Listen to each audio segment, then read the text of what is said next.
चलिए, good evening everybody. क्या आप सभी को मेरी आवाज और वीडियो क्लियर है? क्या आप सभी को मेरी आवाज और वीडियो क्लियर है? चलिए, तो मेरे ख्याल से सभी को मेरी आवाज और वीडियो क्लियर होगी, तो अपने लेक्चर को स्टार्ट करते हैं।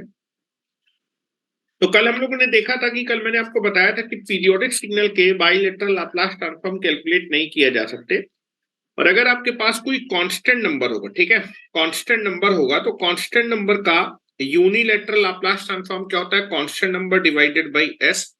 लेकिन बाइलेटरल लाप्लास ट्रांसफॉर्म इसका एग्जिस्ट नहीं करता है, ठीक है। कुछ प्रॉपर्टी रह गई थी, उन प्रॉपर्टी को हम लोग जो है एक बार देख लेते हैं, ठीक है। Now you can be write down the sum properties.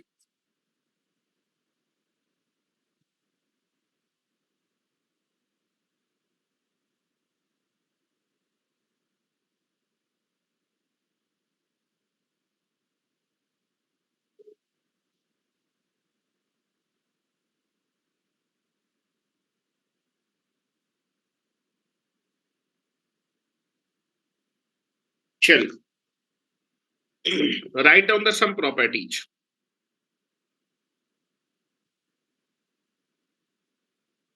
तो कुछ प्रॉपर्टी मैंने आपको लिखवा दी थी, कुछ प्रॉपर्टी बची है, उसको भी हम लोग देख लेते हैं, ठीक है। तो नेक्स्ट प्रॉपर्टी की, मान लीजिए आप जो है एस डोमेन में डिफरेंशिएशन करना चाहते हैं, ठीक है। किस डोमेन में डिफरेंशिएशन करना चाहते हैं? एस डोमेन में। अगर आप एस डोमेन में डिफरेंशिएशन करना चाहते हैं तो आपको टाइम डोमेन में अपने सिग्नल को किससे मल्टीप्लाई करना पड़ेगा? टी से। दो बार डिफरेंशिएट करना चाहते हैं तो आप टाइम डोमेन के सिग्नल में आप क्या करेंगे? दो बार या फिर जो है टी स्क्वायर से मल्टीप्लाई कर देंगे, ठीक है। और मल्टीप्लाई करने के बाद आपका एस डोमेन में डिफरेंशिएशन हो जाएगा, और डिफरेंशिएशन होने के बाद जो बाइलेटरल लाप्लास ट्रांसफॉर्म है उसको एग्जिस्ट करने के लिए उसकी आरओसी आपको देखनी पड़ेगी कि आरओसी क्या होगा, ठीक है। चलो, now you can be take the ROC. हम लोग जो है बाद में आरओसी की प्रॉपर्टी निकाल लेंगे। तो यहां मैं लिख रहा हूं, मान लीजिए आपके पास, हाँ, नेक्स्ट प्रॉपर्टी लिखेंगे डिफरेंशिएशन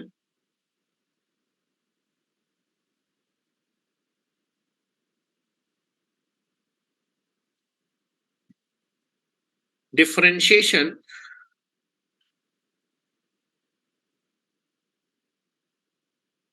इन एस डोमेन। डिफरेंशिएशन इन एस डोमेन, ये प्रॉपर्टी मैंने आपको यूनिलेटरल लाप्लास ट्रांसफॉर्म जब पढ़ा रहा था तब भी आपको बताई थी कि मान लीजिए आपके पास एक सिग्नल xt है, you have a signal xt। Now you have a signal xt, एक आपके पास सिग्नल है xt,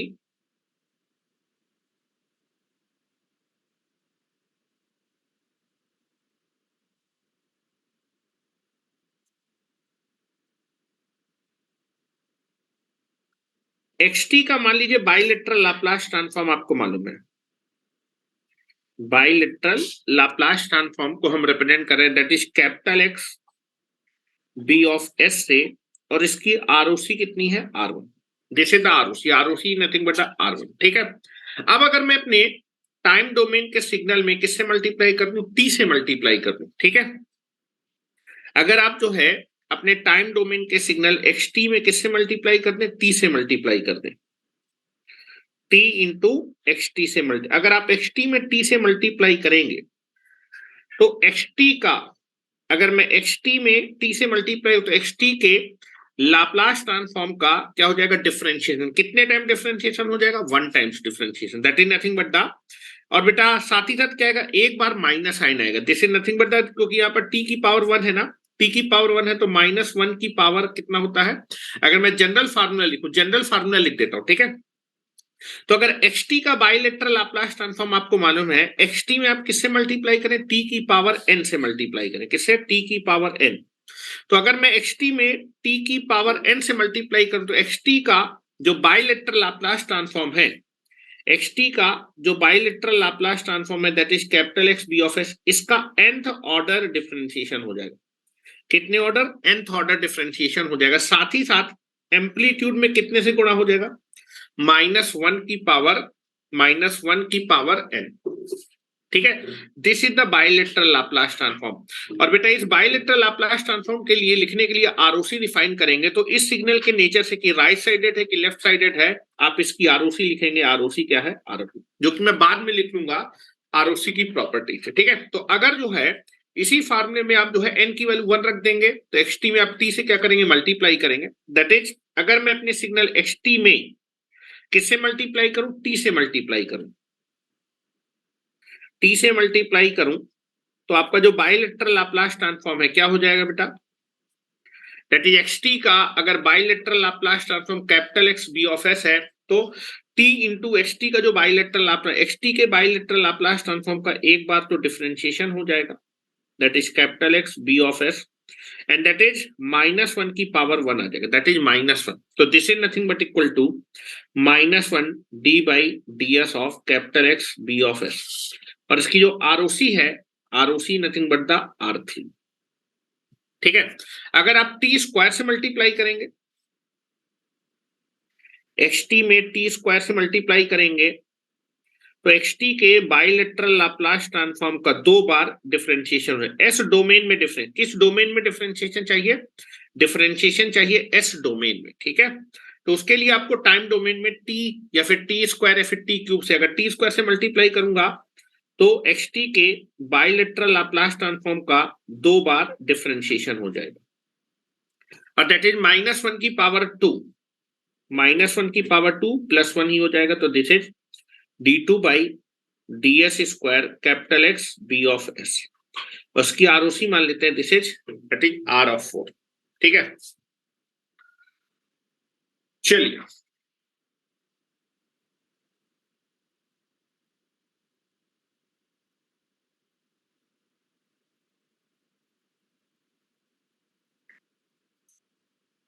now this is the property।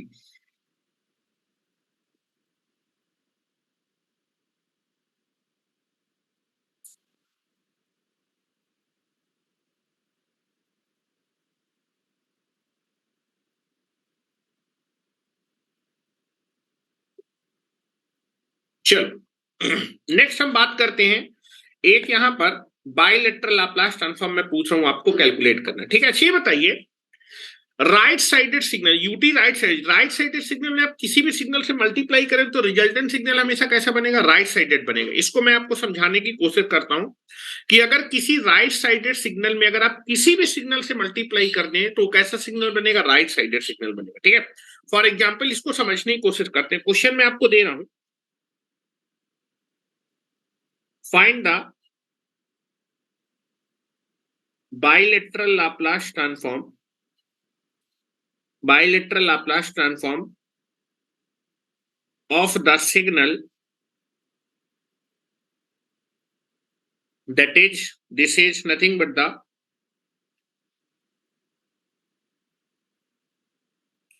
e की पावर -t into t into ut। इस सिग्नल का आपको बाइलेटरल लाप्लास ट्रांसफॉर्म निकालना है, जरा निकाल के मुझे बताएं इस सिग्नल का बाइलेटरल लाप्लास ट्रांसफॉर्म क्या होगा, what is the bilateral Laplace transform of this signal.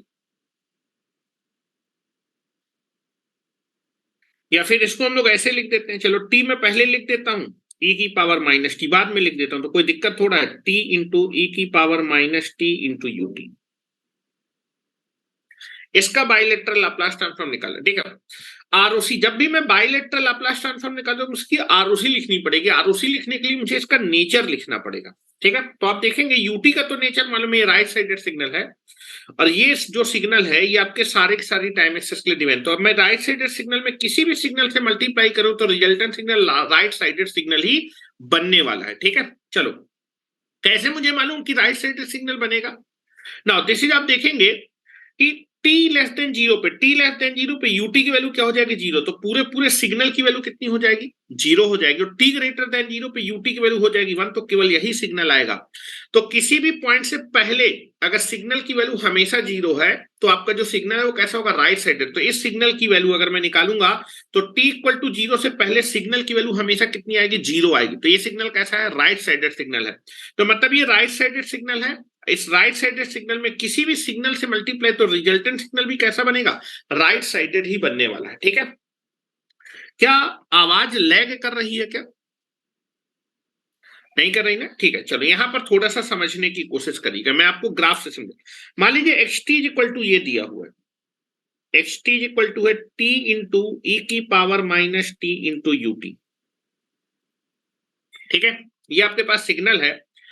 आप जो है अगर इसकी मैथमेटिकल डेफिनेशन लिखना चाहे, मैथमेटिकल डेफिनेशन लिखेंगे तो इसका ग्राफ भी बना लेंगे, या फिर तीनों ग्राफ बनाने के बाद गुणा कर लीजिए तो भी रिजल्टेंट ग्राफ बन जाएगा। ठीक है, तो यहां पर हम लोग समझने की कोशिश करते हैं। अगर मैं मैथमेटिकल डेफिनेशन लिखना चाहूं,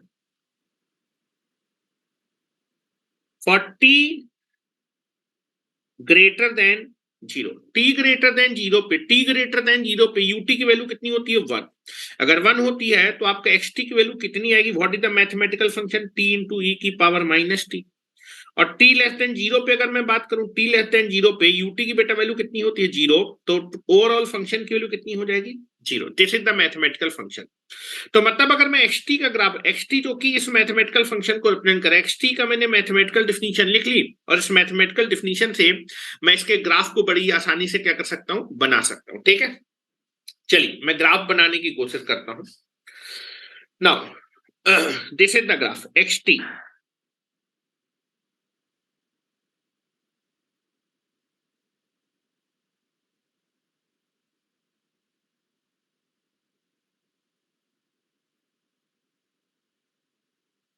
एक्स टी जिसका मैथमेटिकल फंक्शन दिया है t इंटू ई की power minus T into U T. ठीक है, नाउ t इक्वल टू 0, ये t इक्वल टू 0 है। नाउ दिस इज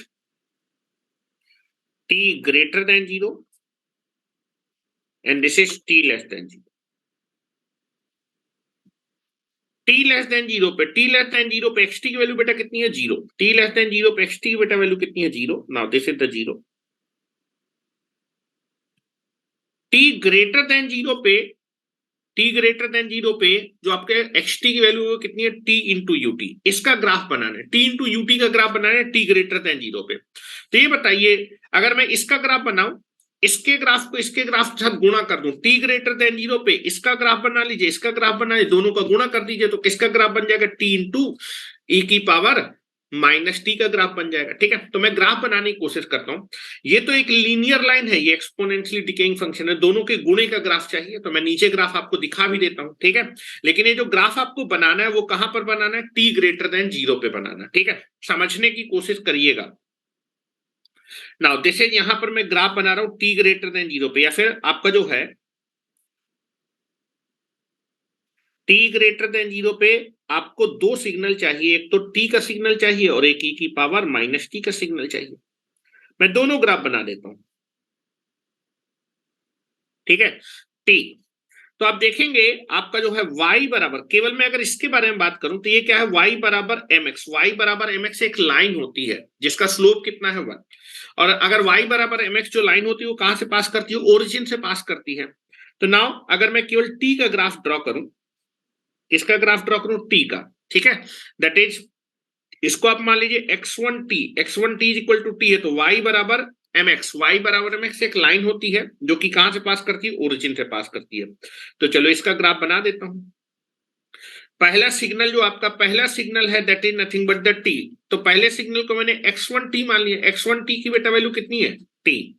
तो पहले सिग्नल को मान लेते हैं x1t, चलो आपको समझाने के लिए इसको मान लेते हैं ये x1t है, x1t आपका कितना है, t, तो that is nothing but equal to y बराबर mx, ये एक लाइन होगी जो कि कहां से पास करेगी, ओरिजिन से पास करेगी, और इसका स्लोप कितना होगा 1।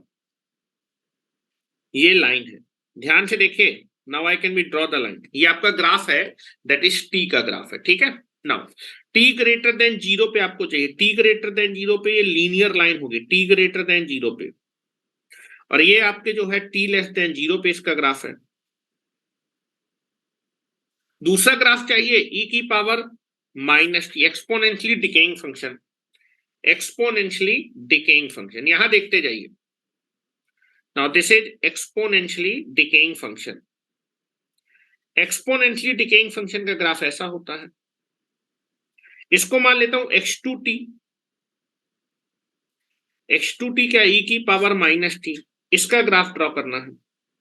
ये तो एक्सपोनेंशियली डिकेइंग फंक्शन होता है। ये कैसा फंक्शन होता है? एक्सपोनेंशियली डिकेइंग फंक्शन होता है।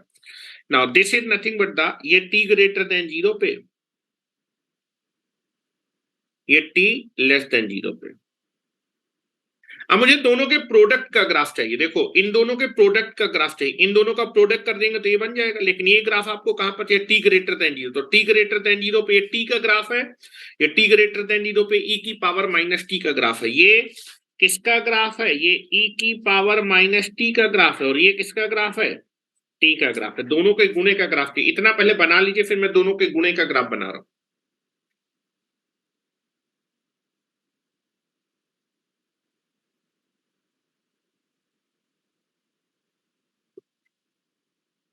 अगर राइट साइडेड सिग्नल में आप किसी भी सिग्नल को मल्टीप्लाई करेंगे तो रिजल्टेंट सिग्नल हमेशा राइट साइडेड होगा। ये कई बार मैं आपको बता चुका हूं, इसको समझने की कोशिश करना है।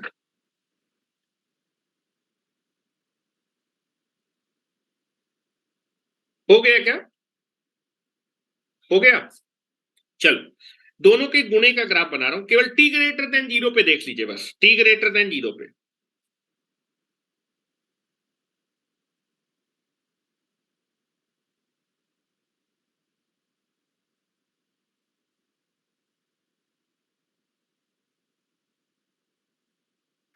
टी ग्रेटर देन 0 पे टी इंटू ई की पावर माइनस टी का ग्राफ बनाना चाहते हैं। टी ग्रेटर देन 0 पे इसका ग्राफ कैसे बनेगा? जरा ध्यान से देखिएगा आप। जरा ये बताइए, टी इक्वल टू 0 पे, टी इक्वल टू 0 पे टी की बेटा वैल्यू कितनी है? 0, और इसकी वैल्यू कितनी होती है? 1। तो जब मैं 0 को मल्टीप्लाई करूंगा 1 के साथ तो रिजल्टेंट ग्राफ की वैल्यू कितनी आएगी? 0 आएगी।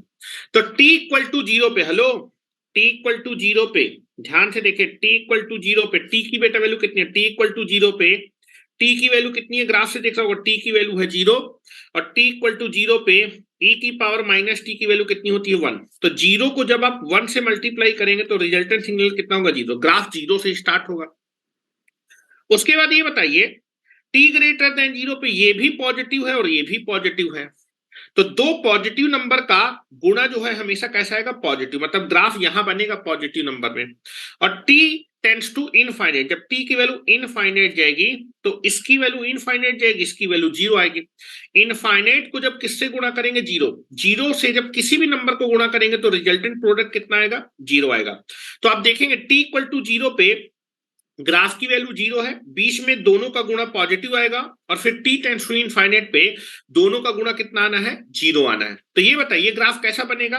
पहले वैल्यू क्या होगी? इंक्रीज करेगी, पॉजिटिव। 0 है ना, वैल्यू बीच में पॉजिटिव रहेंगी, तो पहले वैल्यू इंक्रीज करेगी, t टेंड्स टू इनफाइनाइट पे वैल्यू फिर से कितनी आनी है? 0 आनी है। तो ग्राफ कुछ ऐसा बनेगा। क्या मेरी बात समझ रहे हैं? t इक्वल टू 0 पे, t इक्वल टू 0 पे ये 0 है, ये 1 है, प्रोडक्ट कितना हो जाएगा? 0 हो जाएगा। बीच में किसी भी नंबर पे ये भी पॉजिटिव है, ये भी पॉजिटिव है, गुणनफल कितना आएगा? पॉजिटिव नंबर आएगा। और t टेंड्स टू इनफाइनाइट पे ये इनफाइनाइट है, ये 0 है, गुणा करने पे कितना आएगा? 0 आएगा, क्योंकि किसी भी नंबर को जब 0 से गुणा कर देते हैं तो वो हमेशा 0 होता है। तो यहां पर आपको दो चीजें मालूम चली कि जब मैं t इंटू ई की पावर माइनस टी का ग्राफ बनाऊंगा तो t इक्वल टू 0 पे फंक्शन की वैल्यू कितनी है? 0। t टेंड्स टू इनफाइनाइट पे फंक्शन की वैल्यू कितनी है? 0। और बीच में फंक्शन कैसा है? पॉजिटिव है। तो जब मैं टाइम बढ़ाऊंगा तो पॉजिटिव ग्राफ बनेगा। पॉजिटिव ग्राफ बनने का मतलब ग्राफ ऊपर की तरफ बढ़ना चाहिए, तभी पॉजिटिव होगा, कि नीचे की तरफ बढ़ेगा? नीचे हो तो निगेटिव, पॉजिटिव की तरफ बढ़ेगा। लेकिन t टेंड्स टू इनफाइनाइट पे फिर से ग्राफ को 0 पे आना है, तो अगर t को बढ़ाते जाएंगे, ग्राफ ऊपर की तरफ बढ़ता जाएगा तो 0 पे होगा नहीं, तो इस ग्राफ को फिर से घटना भी पड़ेगा। तो ग्राफ कुछ ऐसा आएगा, टी इंटू ई की पावर टी का ग्राफ कुछ ऐसा आता है। शुरुआत में जब टाइम को बढ़ाते हैं तो फंक्शन की वैल्यू बढ़ती है, फिर एक पीक वैल्यू पे पहुंचने के बाद फंक्शन की वैल्यू घटती है, और टी टेंड्स टू इनफाइनाइट पे फंक्शन की वैल्यू कहां की तरफ टेंड होती है? 0 की तरफ टेंड होती है। This is the graph. ये कुछ ऐसा ग्राफ आता है। एग्जैक्ट शेप तो नहीं बनाया मैंने, कुछ कंपलसरी चीजें बता दी हैं कि t इक्वल टू 0 पे फंक्शन की वैल्यू 0 है, t टेंड्स टू इनफाइनाइट पे 0 है, बीच में फंक्शन हमेशा कैसा है? पॉजिटिव। तो कुछ ऐसा शेप बनेगा। क्या मेरी बात समझ रहे हैं? क्या मेरी बात समझ रहे हैं? कुछ ऐसा ग्राफ बनेगा, t इंटू ई की पावर माइनस टी का ग्राफ। टी ग्रेटर देन 0 पे। ठीक है, बना लीजिए ग्राफ को, कुछ ऐसा ग्राफ बनेगा।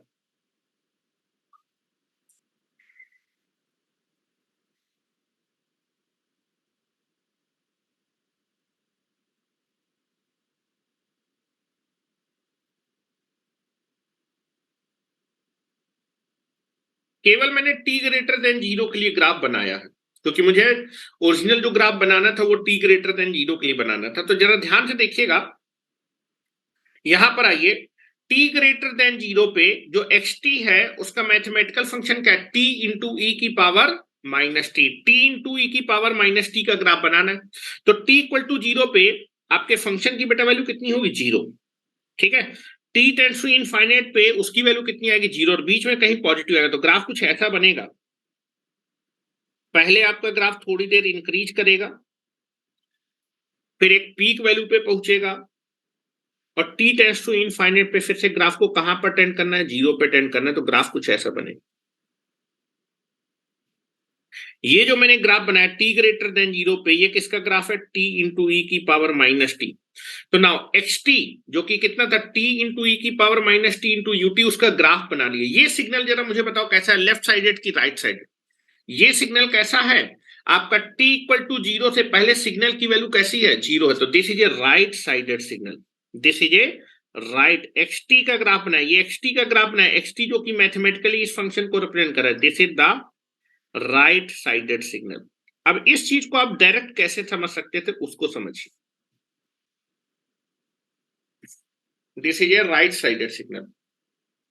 तो नाउ ये आपका यूटी राइट साइडेड सिग्नल में आप किसी भी फंक्शन से गुणा करिए तो हमेशा रिजल्टेंट सिग्नल कैसा बनेगा, राइट साइडेड। ये चीज हमेशा ध्यान रखिएगा। तो यूटी का नेचर मालूम है, आप इसका नेचर बना सकते हैं। नाउ अगर ये राइट साइडेड है, एक्सपोनेंशियल फंक्शन से करेंगे तो राइट साइडेड सिग्नल में किसी भी सिग्नल से मल्टीप्लाई करेंगे तो हमेशा राइट साइडेड सिग्नल ही आएगा। ठीक है, ये चीज याद रखेंगे। ठीक है, चलो हो गया क्या? तो नाउ आपको इसी का बायलेटरल लाप्लास ट्रांसफॉर्म निकालना था। ग्राफ की हेल्प से मैंने आपको समझाने की कोशिश की है कि राइट साइडेड सिग्नल है। डायरेक्ट हम लोग कैसे निकालेंगे, ध्यान से देखिएगा। आपको किसका नेचर निकालना था, इसका आपको नेचर निकालना था t इंटू ई की power minus T into UT, क्योंकि इसका बायलेटरल लाप्लास ट्रांसफॉर्म निकालना है तो आरओसी लिखनी पड़ेगी, उसके लिए नेचर निकालेंगे। तो ये बताइए यूटी कैसा सिग्नल है, राइट साइडेड सिग्नल। ध्यान से देखिएगा, टुकड़ों टुकड़ों में बता रहा हूं। ये राइट साइडेड सिग्नल में जब भी आप किसी भी सिग्नल से, हेलो, यूटी में पहले मैं किससे गुणा कर रहा हूं, ई की power minus T. Right sided signal में किसी भी सिग्नल से मल्टीप्लाई करेंगे तो जो रिजल्टेंट सिग्नल होगा वो भी कैसा होगा, राइट साइडेड। ये भी सिग्नल कैसा होगा, ये राइट साइडेड सिग्नल होगा। ठीक है, अब देखो ये राइट साइडेड सिग्नल हो गया। राइट साइडेड सिग्नल में आप किसी भी सिग्नल से मल्टीप्लाई करेंगे तो जो रिजल्टेंट सिग्नल होगा, हेलो नाउ अब मैंने क्या किया, ये राइट साइडेड था, राइट साइडेड सिग्नल में आपने पहले ई की पावर माइनस टी से मल्टी, तो रिजल्टेंट सिग्नल कैसा हुआ, राइट साइडेड। अब फिर राइट साइडेड सिग्नल में फिर से आप किसी भी सिग्नल से मल्टीप्लाई करिए, किसी भी सिग्नल से मल्टीप्लाई करिए तो जो रिजल्टेंट सिग्नल बनेगा वो कैसा होगा, राइट साइडेड सिग्नल। और राइट साइडेड सिग्नल की जो आरओसी होती है वो पोल के कहां पर होती है, राइट साइड पे होती है। ठीक है, तो चलो हम इसका बायलेटरल लाप्लास ट्रांसफॉर्म निकालते हैं। कैसे निकालेंगे, यूटी का मालूम है, फिर इसमें एक्सपोनेंशियल फंक्शन से मल्टीप्लाई करेंगे, फिर टी से मल्टीप्लाई करेंगे। नेचर आपको हर बार मालूम है आपके सिग्नल का।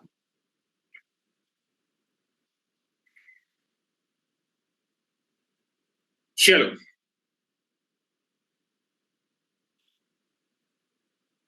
Now you can be take it here.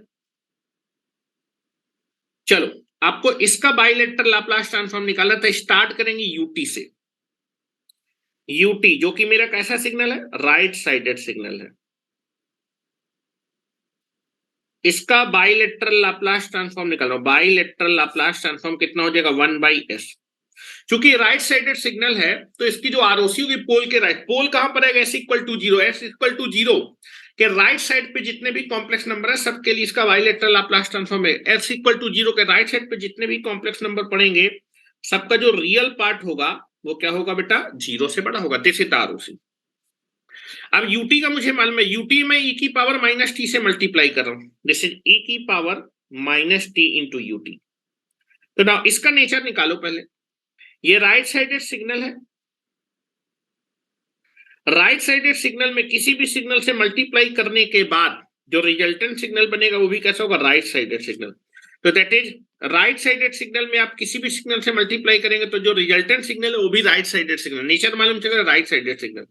चलो इसका मैं बाइलेटरल लाप्लास ट्रांसफॉर्म निकालने जा रहा हूं, बाइलेटरल लाप्लास ट्रांसफॉर्म। यूटी में अगर आप जो है एक्सपोनेंशियली डिकेइंग फंक्शन से मल्टीप्लाई करेंगे तो यूटी के लाप्लास ट्रांसफॉर्म में शिफ्टिंग हो जाएगी, निगेटिव एक्सपोनेंशियल पॉजिटिव शिफ्टिंग। तो यूटी का लाप्लास कितना था, 1/s, negative exponential positive shifting हो जाए तो एस को रिप्लेस कर देंगे s+1 से, दिस इज 1/s+1। अब चूंकि ये राइट साइड आरओसी लिखना है, राइट साइडेड सिग्नल है तो पोल के राइट साइड पे, तो पोल कहां पर आएगा, जब पोल निकालेंगे तो पोल आएगा s = -1, s = -1। इस पोल के राइट साइड पे जितने भी कॉम्प्लेक्स नंबर है उसके लिए इसका बाइलेटरल लाप्लास ट्रांसफॉर्म एग्जिस्ट करेगा, और s = -1 के राइट साइड पे जितने भी कॉम्प्लेक्स नंबर होंगे सबका जो रियल पार्ट होगा वो -1 से क्या होगा, बड़ा होगा, दिस इज द आरओसी। अब आपको इसका नहीं निकालना था, इसमें कितने से गुणा करना है, t से गुणा करना है। तो ये राइट साइडेड सिग्नल है, किसी भी राइट साइडेड सिग्नल में आप जब किसी भी सिग्नल से मल्टीप्लाई करेंगे, ठीक है, किसी भी सिग्नल से मल्टीप्लाई तो रिजल्टेंट सिग्नल कैसा होगा, right sided. Now this is t into e⁻t into ut। ये सिग्नल कैसा है, right sided signal. Right sided signal में आप किसी भी सिग्नल से मल्टी तो रिजल्टेंट सिग्नल कैसा बनेगा, राइट साइडेड सिग्नल बनेगा, ठीक है। चलो ये बताओ, जब आप अपने सिग्नल में t से गुणा करेंगे, हेलो, जब आप सिग्नल में t से गुणा करेंगे तो सिग्नल का जो बाइलेटरल लाप्लास है उसका क्या हो जाएगा, डिफरेंशिएशन हो जाएगा। अगर t⁻1 से गुणा करेंगे तो एक बार डिफरेंशिएशन। अगर मैं इस सिग्नल में, इस टाइम डोमेन के सिग्नल में t से मल्टीप्लाई करूंगा तो इस टाइम डोमेन सिग्नल का बाइलेटरल लाप्लास ट्रांसफॉर्म का क्या हो जाएगा, डिफरेंशिएशन। एस डोमेन में ये देखिए मैंने प्रॉपर्टी लिखाई है, अगर xt का बाइलेटरल लाप्लास ट्रांसफॉर्म, xt में आप किससे गुणा कर दीजिए, t से गुणा कर दीजिए, तो xt के बाइलेटरल लाप्लास ट्रांसफॉर्म का क्या हो जाएगा, डिफरेंशिएशन। कितने टाइम्स, एक बार, और साथ में क्या आएगा, माइनस साइन। तो अगर आपको बेटा आप इसको xt मानिए, इसको xt मानिए, तो xt का बाइलेटरल लाप्लास ट्रांसफॉर्म ये है, तो t इंटू xt का जो बाइलेटरल लाप्लास ट्रांसफॉर्म होगा that is -d/ds of the bilateral Laplace transform this, ठीक है। तो ना इसका जो बाइलेटरल लाप्लास ट्रांसफॉर्म उसको निकालने जा रहा हूं, बाइलेटरल लाप्लास ट्रांसफॉर्म। अगर मैं इस टाइम डोमेन के सिग्नल में t से मल्टीप्लाई करूंगा तो इस टाइम डोमेन सिग्नल का जो bilateral Laplace transform, what is the bilateral Laplace transform, that is 1/s+1, उसका क्या हो जाएगा, डिफरेंशिएशन हो जाएगा, डिफरेंशिएशन हो जाएगा कितने टाइम्स, एक बार, और साथ ही साथ क्या आ जाएगा, माइनस साइन। इसकी आरओसी आपको लिखनी पड़ेगी, आरओसी अभी लिखते हैं, पहले इसका निकाल लेंगे, राइट साइडेड सिग्नल है, पहले इसका बाइलेटरल लाप्लास ट्रांसफॉर्म निकालो, इसको डिफरेंशिएट करने जा रहा है। जब डिफरेंशिएट करेंगे तो बेटा s के रिस्पेक्ट में करना, तो ऊपर तो कांस्टेंट है तो इसको पावर को ऊपर ले जाएंगे। Now this is nothing but the -d/ds, और ये क्या हो जाएगा, s+1 की पावर -1। पहले पावर का होगा, पावर बाहर आ जाएगी। Now this is minus into -1, और पावर में एक घट जाएगा, पावर में एक घट गया, पावर का हो गया बेटा, पावर का हो गया, क्या बचा, अब इसका होगा, s के रिस्पेक्ट में इसका हो जाएगा 1 और इसका हो जाएगा 0। नाउ दिस इज 1 + 0, ठीक है। Now this is nothing but the, this is 1/s+1 की पावर 2। ये इसका बाइलेटरल लाप्लास ट्रांसफॉर्म होगा, बस इसकी आरओसी निकालनी है। ये इसका बाइलेटरल लाप्लास ट्रांसफॉर्म है, this is the bilateral Laplace transform. मैं बार बार नहीं लिख रहा तो इसी तरह लिख दिया, this is the bilateral Laplace transform of this function. ROC कैसे लिखेंगे, ये राइट साइडेड सिग्नल है, तो राइट साइडेड सिग्नल की जो आरओसी होती है पोल के राइट साइड, पोल कहां पर है बेटा, पोल निकालेंगे तो दो पोल आएंगे s = -1 पे, और राइट साइडेड सिग्नल की आरओसी इस पोल के राइट साइड पे होगी, तो s = -1 के राइट साइड पे जितने भी कॉम्प्लेक्स नंबर है सबका जो रियल पार्ट होगा वो क्या होगा, -1 से बड़ा, दिस इज द आरओसी। तो that is nothing but the t into e⁻t into ut, इसका जो बाइलेटरल लाप्लास ट्रांसफॉर्म है this is 1/s+1 S plus one की पावर 2, और इसकी आरओसी क्या है, उन सारे कॉम्प्लेक्स नंबर के लिए इसका बायलेटरल लाप्लास ट्रांसफॉर्म एग्जिस्ट करेगा जिनका रियल पार्ट -1 से क्या है, बड़ा है। ठीक है, अगर मैं जनरल बात करूं, ध्यान से देखिए, यहां पर आप इसको डायरेक्ट, मैंने फार्मूला भी आपको बताया था ना, इसका तो आप निकाल सकते हैं। अच्छा, यहां पर देखो, इसका क्या था बेटा, इसका था दिस इज 1/s+1। ठीक है, और यहां पर पावर 1 है तो इसको आप लिख सकते हैं this is factorial 1 and this is the power is 1+1। अगर यहाँ 2 आ जाती तो यहाँ पर फैक्टोरियल 2 आ जाता और क्या हो जाता, 2+1। इसको मैं ऐसे भी लिख सकता हूं, इसी चीज को आप ऐसे लिख सकते हैं, this is nothing but the factorial 1 divided by s+1 की पावर 1+1। अगर यहां पर पावर कितनी है, 1, this is the power is 1। अगर यहां पर पावर 1 है तो यहां पर कितना आ जाएगा, फैक्टोरियल 2, और यहां पावर में कितना ऐड हो जाएगा, पावर में 1 ऐड हो जाएगा। इसी तरह अगर मान लीजिए यहां पर 2 होता, e की पावर -1 इंटू यूटी, तो इसका बाइलेटरल लाप्लास ट्रांसफॉर्म क्या होता। नाउ इसका पहले आप लिख लीजिए, इसका होता that is 1/s+1। 2 bar differentiate करते तो दैट इज यहां पर फैक्टोरियल 2 आ जाता डिवाइडेड बाई s+1 की पावर 2+1, जो भी ये पावर होगी दिस। तो this is nothing but the factorial 2 divided by this is s+1 की power, this is 2+1, 2+1 and this is nothing but the factorial 2 divided by s+1 की power 3। ROC क्या होगी बेटा, राइट साइडेड। हेलो, ये right sided signal में जब आप किसी भी सिग्नल से मल्टी, तो सिग्नल कैसा है, राइट साइडेड सिग्नल, ये राइट साइडेड सिग्नल होगा। तो पोल के राइट साइड पे जितने भी पोल, पोल कहाँ, एस इज इक्वल टू -1 पे, एस इज इक्वल टू -1 के राइट साइड पे जितने भी पोल लाई करेंगे सबका जो रियल, या फिर जितने भी कॉम्प्लेक्स नंबर लाई करेंगे सबका जो रियल पार्ट होगा वो -1 से क्या होगा, बड़ा होगा।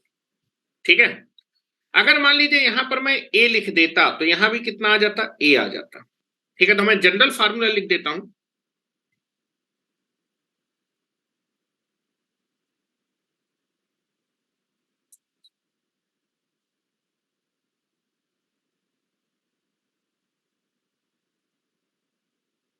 तो इसमें मैं जनरल फार्मूला, इन जनरल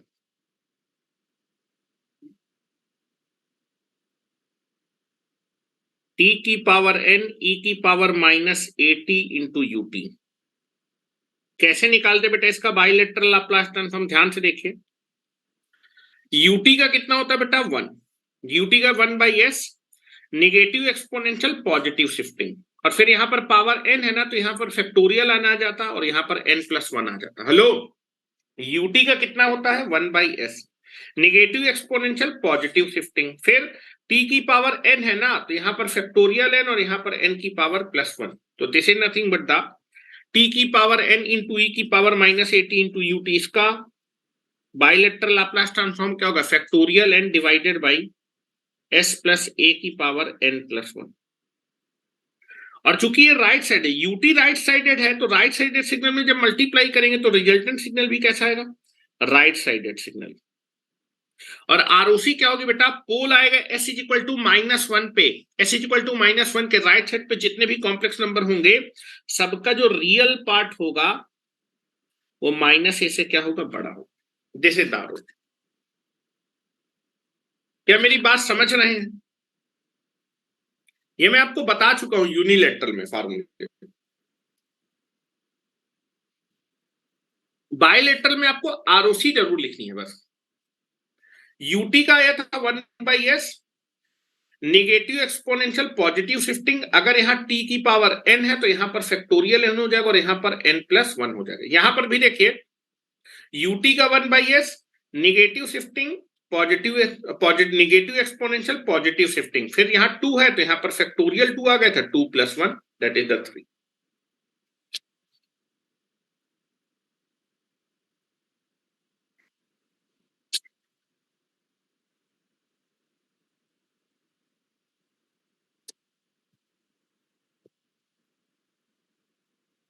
चलिए मुझे एक बाइलेटरल लाप्लास ट्रांसफॉर्म निकाल के बताइए।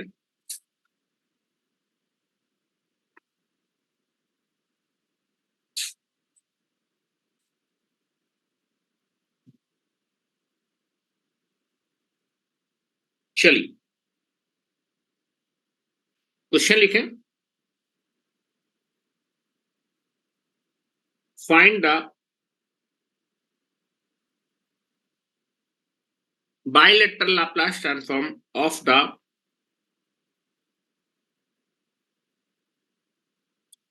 given signal xt, that is t square into ut minus 1. इसका बाइलेटरल लाप्लास ट्रांसफॉर्म आपको निकालना है।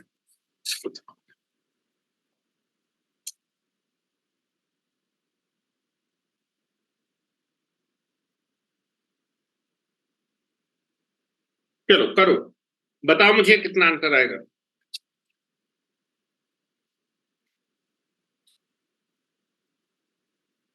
इसका निकाल लो, उसके बाद टी स्क्वायर से मल्टीप्लाई करोगे तो डबल डिफरेंशिएशन हो जाएगा।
हो गया।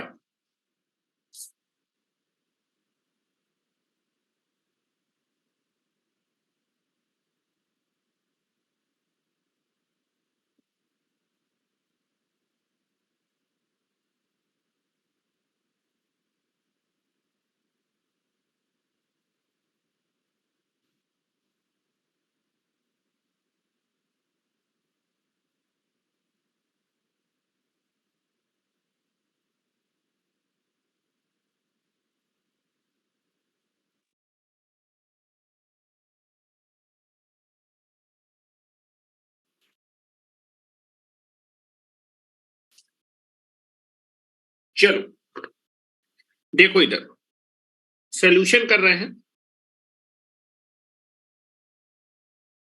X T is equal to दिया हुआ बेटा T square into U T minus 1। ठीक है, अगर देखो बेटा यहाँ यू टी होता तो काम बन जाता, तो आप पहले आप यू टी माइनस 1 का बाइलेटरल लाप्लास ट्रांसफॉर्म निकाले, उसके बाद टी स्क्वायर से अगर गुणा कर देंगे टाइम डोमेन में तो 2 बार डिफरेंशिएशन हो जाएगा, डबल डिफरेंशिएशन। ठीक है, तो ना इसको आप ऐसे कर सकते हैं। ठीक है, चलो ये बताओ, आपको इस सिग्नल को बनाने के लिए बेसिक सिग्नल क्या लेंगे? यूटी लेंगे। यूटी, यूटी कैसा सिग्नल होता है? राइट साइडेड सिग्नल होता है, राइट साइडेड सिग्नल होता है। इसका बाइलेटरल लाप्लास ट्रांसफॉर्म क्या होता है? That is 1/s। और इसकी जो आरओसी होती है उन सारे कॉम्प्लेक्स नंबर के लिए एग्जिस्ट करेगा जिनका रियल पार्ट क्या होगा? 0 से बड़ा होगा। फिर मैं क्या कर रहा हूं? टाइम पे शिफ्टिंग कर रहा हूं। टाइम पे शिफ्टिंग करने से सिग्नल का नेचर नहीं बदलता है। ठीक है, तो मैं क्या कर रहा हूं? यूटी में टी को रिप्लेस करो टी माइनस 1, इसका बाइलेटरल। तो आप देखेंगे यूटी में इस सिग्नल में अगर आप टाइम पे निगेटिव शिफ्टिंग कर देंगे तो ये सिग्नल बनेगा। तो यूटी में जब आप टाइम शिफ्टिंग ऑपरेशन करेंगे तो जो रिजल्टेंट सिग्नल होगा वो भी कैसा होगा? Right sided signal. ये सिग्नल भी कैसा होगा? राइट साइडेड सिग्नल होगा। ठीक है, अब आप देखेंगे निगेटिव शिफ्टिंग की वजह से कैसा एक्सपोनेंशियल? Negative exponential. ठीक है, शिफ्टिंग खत्म, क्या बचेगा? यूटी। यूटी का बाइलेटरल लाप्लास ट्रांसफॉर्म कितना होगा? 1/s। Now this is e की power -s divided by s।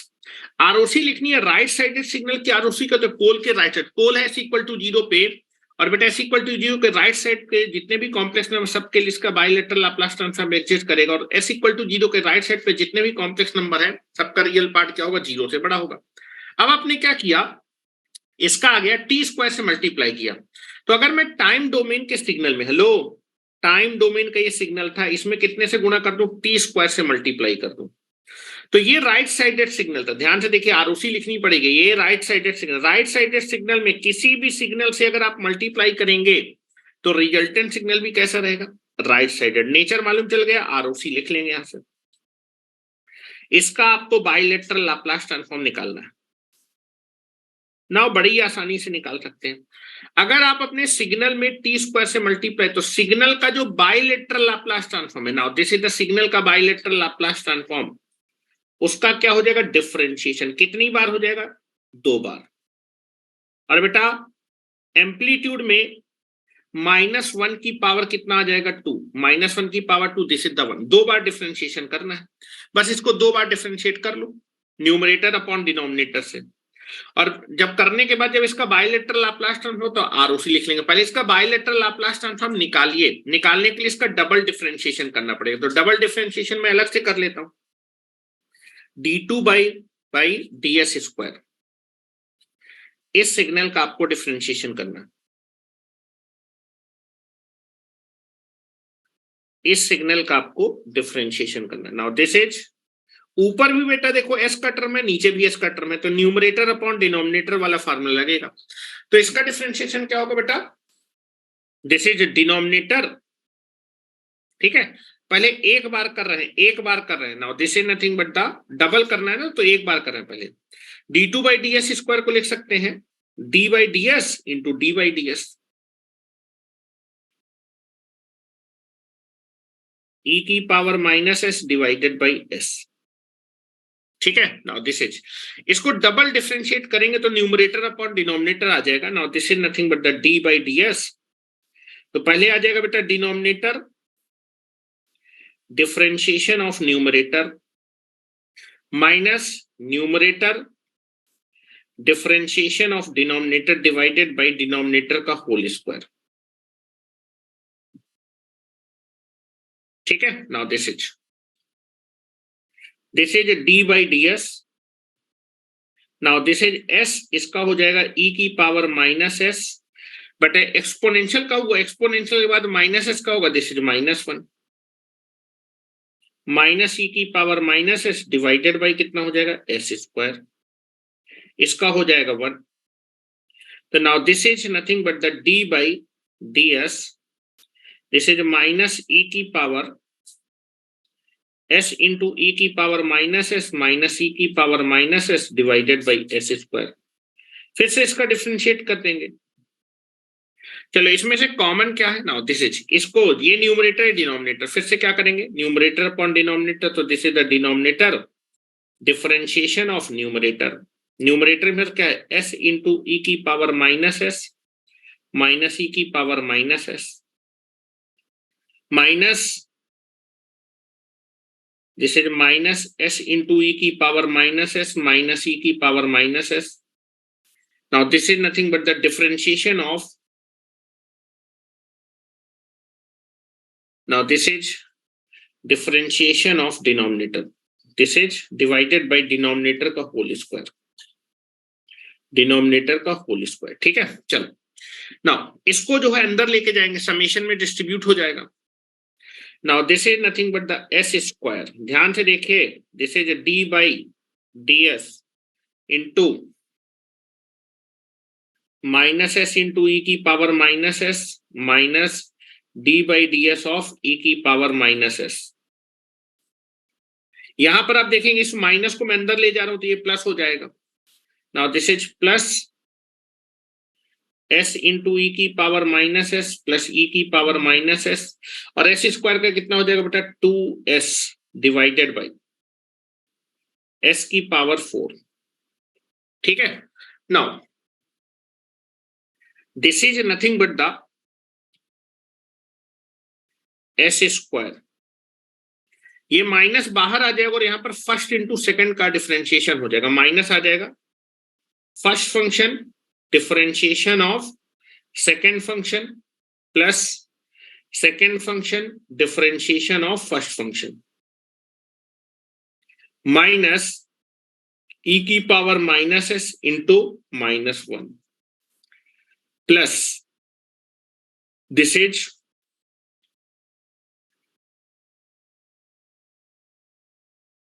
Plus this is 2s, यहां से लिख देंगे s प्लस 1 और इससे कॉमन लेंगे e की power minus s divided by s की पावर 4.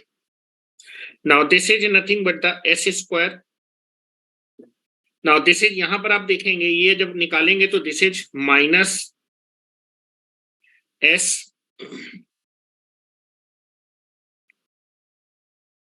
s इंटू e की power minus s into minus 1 and this is plus e की पावर माइनस s. ठीक है, this is minus minus minus क्या हो जाएगा प्लस e की power minus s plus 2s s plus 1 e की power minus s divided by s की power 4. ठीक है, बस अब अंदर गुणा कर दीजिए, इसको सिंप्लीफाई कर लेते हैं. Now this is S square. Now अंदर जब माइनस जाएगा तो बेटा ये माइनस माइनस क्या हो जाएगा प्लस हो जाएगा. Now this is plus s e की power minus s minus e की power minus s plus e की power s plus 2s into s plus 1 into ई की power minus s divided by s की power 4. ये इससे cancel out हो जाएगा. Now this is दिया जाएगा एस क्यूब इंटू ई की power minus s. This is s cube into ई की power minus s plus 2s. Now s plus 1 into ई की power minus s divided by s की power 4. यहां से ई की पावर माइनस एस कॉमन ले लीजिए.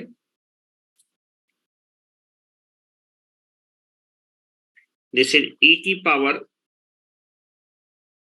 Minus S common ले लीजिए तो यहां पर आ जाएगा एस क्यूब प्लस ये हो जाएगा बेटा 2s ब्रैकेट में s plus 1 divided by s की पावर 4.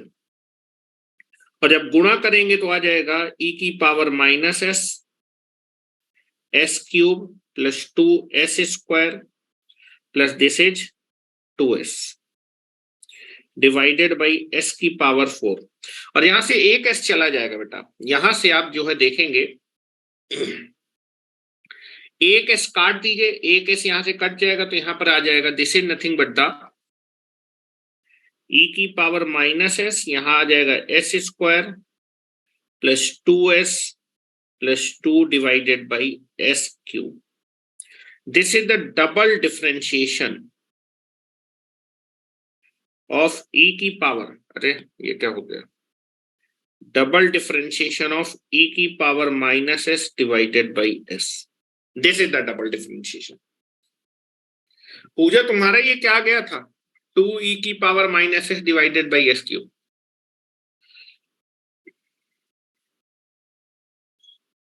इस तरीके से करेंगे, डबल डिफरेंशिएशन नहीं कर पा रहे तुम लोग. कक्षा 12 11 या 12 में सिखाया जाता है डबल डिफरेंशिएट करना. क्या किसी को कोई दिक्कत है क्या डबल डिफरेंशिएट करने पे? राज रानी तुम कहां चली गई, कैमरा बंद है. राहुल तुम्हारा भी कैमरा बंद है.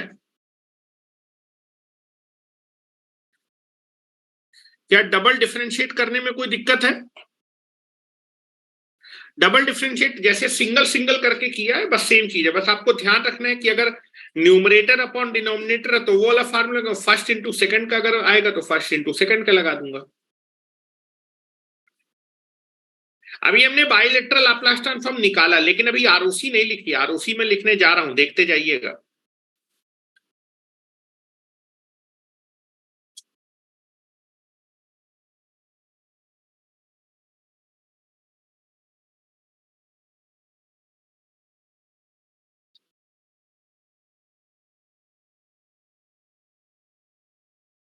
हो सकता है देख लीजिएगा, कैलकुलेशन चेक करते जाइएगा. मेरे ख्याल से तो मैंने सारे कैलकुलेशन बिल्कुल ठीक किए हैं. हो सकता है कहीं प्लस माइनस का दिक्कत हो. मैं आंसर चेक करके बता देती क्या यही आ रहा है.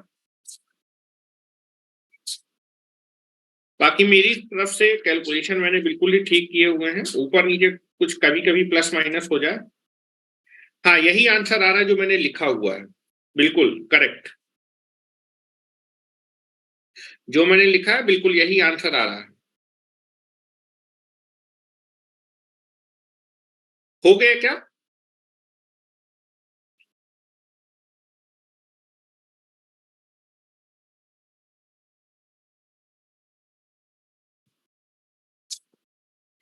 हो गया।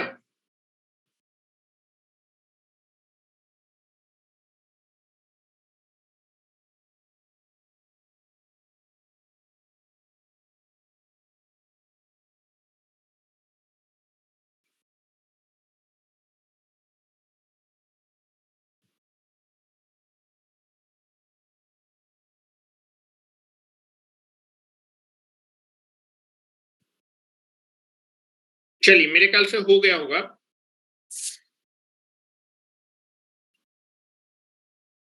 आ जाओ। तो आपका जो आंसर है, इस सिग्नल का बाइलेटरल लाप्लास ट्रांसफॉर्म निकालना था, तो इसको डबल डिफरेंशिएट करना था। डबल डिफरेंशिएट करने के बाद क्या आ रहा है बेटा? डबल डिफरेंशिएट करने के बाद ये आ रहा है, दिस इज ई की power minus S, S square plus 2s plus 2 divided by S cube. लेकिन इसकी आरओसी लिखना है। आरओसी कैसे लिखेंगे? पोल निकालेंगे। पोल निकालने के लिए डिनोमिनेटर पार्ट को जीरो रखेंगे। तीन पोल है, तीनों ही पोल कहां पर है? Equal to zero. और चूंकि right sided signal, right sided signal की आरओसी क्या होती है? पोल के राइट साइड पे। तो एस इक्वल टू जीरो के राइट साइड पे जितने भी कॉम्प्लेक्स नंबर होंगे, सबका जो रियल पार्ट होगा वो क्या होगा? जीरो से बड़ा होगा। This is the ROC. ठीक है। तो इस तरीके से जो है आपका जो है बाइलेटरल लाप्लास ट्रांसफॉर्म लगभग लगभग मैंने पूरा कंप्लीट कर दिया है। ठीक है। बाइलेटरल लाप्लास ट्रांसफॉर्म की एक और प्रॉपर्टी मैं आपको लिखा देता हूं।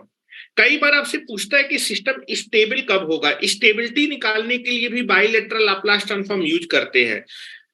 स्टेबिलिटी निकालने के लिए बाइलेटरल लाप्लास ट्रांसफॉर्म यूज करते हैं। ठीक है। मान लीजिए कोई सिग्नल है, आपसे पूछे कि आप कोई सिस्टम है, ठीक है, एक मान लीजिए एलटीआई सिस्टम है। एलटीआई सिस्टम का इंपल्स रिस्पॉन्स दिया है, ठीक है, और अगर आपको इंपल्स रिस्पॉन्स टाइम डोमेन में दिया है, तो बाइलेटरल लाप्लास ट्रांसफॉर्म का यूज करके आप क्या कर सकते हैं? उसकी स्टेबिलिटी निकाल सकते हैं। अगर आपको बाइलेटरल लाप्लास ट्रांसफॉर्म का यूज करके सिस्टम की स्टेबिलिटी बतानी है, तो सिस्टम की स्टेबिलिटी बताने के लिए आप अपने सिस्टम का बाइलेटरल लाप्लास ट्रांसफॉर्म निकालिएगा। और बाइलेटरल लाप्लास ट्रांसफॉर्म निकालने के बाद अगर उसकी आरओसी में जे ओमेगा एक्स आ रही है, तो सिस्टम कैसे सिस्टम को रिप्रेजेंट करेगा? आपके स्टेबल सिस्टम को रिप्रेजेंट करेगा। तो इस चीज को लिख लीजिए जरा। हो गया क्या?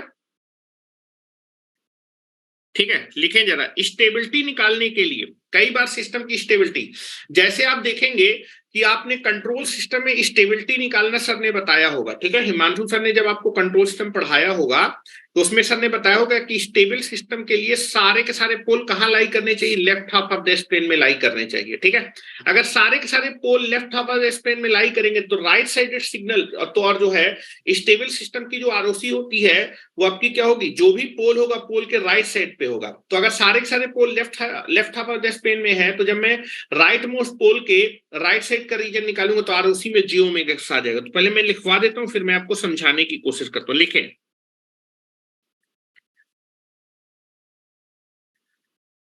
अगर आप बाइलेटरल लाप्लास ट्रांसफॉर्म का यूज किया जाता है सिस्टम की स्टेबिलिटी को चेक करने के लिए। ठीक है, यहां पर मैं नोट करके लिख रहा हूं।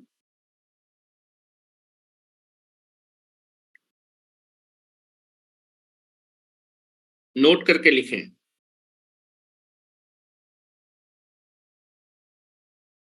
For find the stability of A system, for find the for the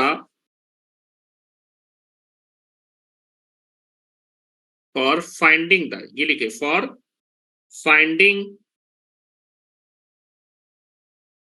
या फिर for calculating the stability, for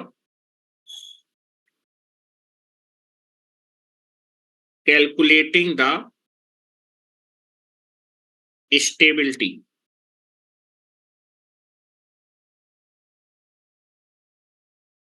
of A system, of A system, किसी भी सिस्टम की स्टेबिलिटी अगर आप फाइंड कैलकुलेट करना चाहते हैं, then we use bilateral Laplace transform. Bilateral Laplace transform use करके आप किसी भी सिस्टम की स्टेबिलिटी क्या कर सकते हैं, बता सकते हैं।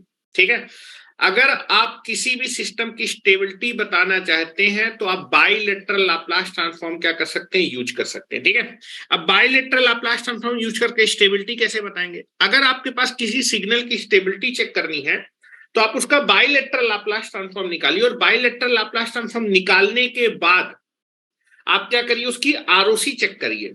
अगर आरओसी में जे ओमेगा एक्स इंक्लूड होगा तो वो आपके स्टेबल सिस्टम को रिप्रेजेंट करेगा।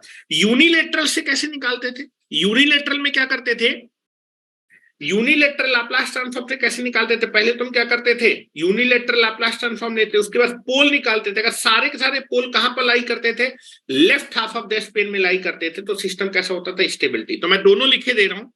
अगर आपके पास कोई सिस्टम है, उस सिस्टम की आप स्टेबिलिटी निकालना चाहते हैं तो आप क्या यूज कर सकते हैं, बाइलेटरल लाप्लास ट्रांसफॉर्म क्या कर सकते हैं, यूज कर सकते हैं। ठीक है, अब बाइलेटरल लाप्लास ट्रांसफॉर्म की स्टेबिलिटी कैसे निकालेंगे? ठीक है, ध्यान से देखिएगा। फ्रॉम बाइलेटरल लाप्लास ट्रांसफॉर्म से स्टेबिलिटी कैसे निकालेंगे, यहां पर लिख रहा हूं, if the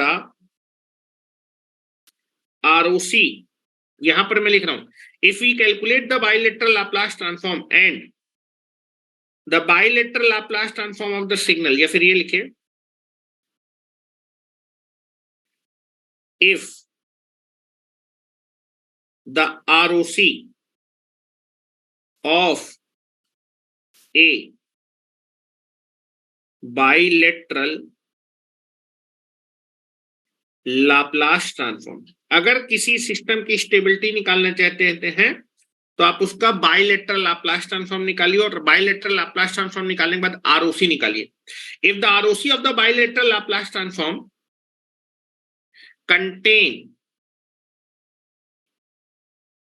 contain j omega xs, then the given system is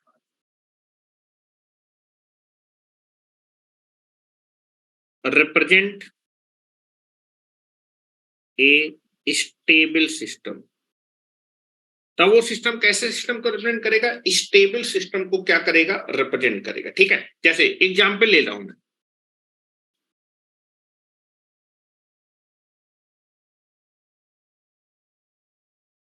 unilateral से कैसे निकालते थे आप, सिग्नल का यूनिलेटरल लाप्लास ट्रांसफॉर्म निकालते थे और उसके बाद उसके पोल निकालते थे। पोल अगर लेफ्ट ऑफ द, सारे पोल अगर लेफ्ट ऑफ द स्पेन में लाई करेंगे तो सिस्टम स्टेबल होता था।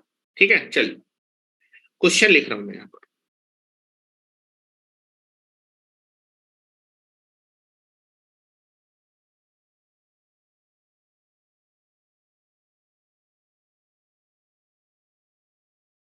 ठीक है, आपके पास एक सिस्टम है जिसका सिग्नल दिया है। अच्छा, अगर सिस्टम की स्टेबिलिटी आपको निकालनी है तो आप उसका ट्रांसफर फंक्शन निकाल के जो है स्टेबिलिटी चेक कर सकते हैं। Let the impulse response of a LTI system। Impulse response को हम किससे रिप्रेजेंट करते थे, दैट इज HT से रिप्रेजेंट करते थे। इज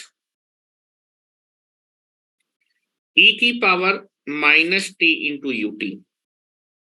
एक LTI सिस्टम है जिसका इंपल्स रिस्पॉन्स आपको दिया है, then find the stability, then find the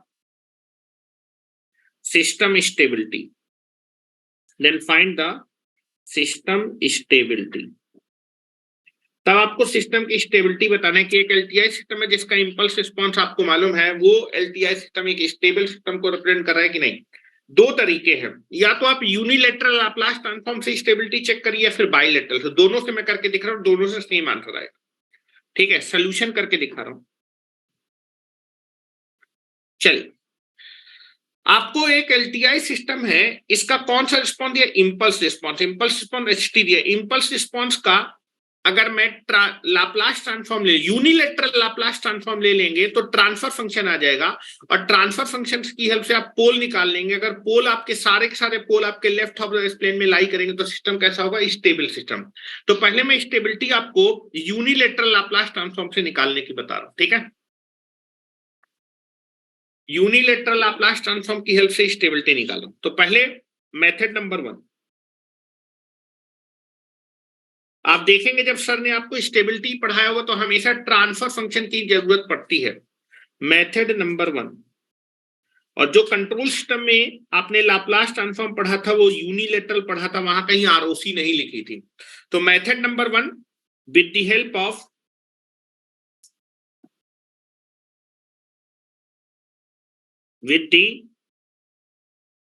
help of unilateral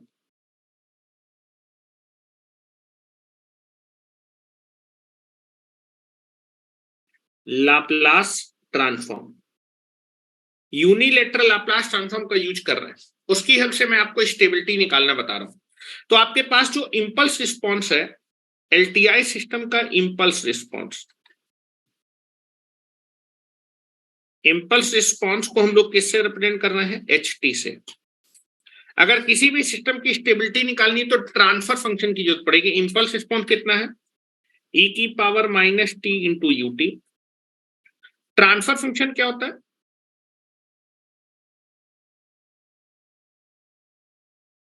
transfer function is nothing but equal to Laplace of impulse response. ये कौन सा लाप्लास निकाल रहा हूं? यूनिलेटरल।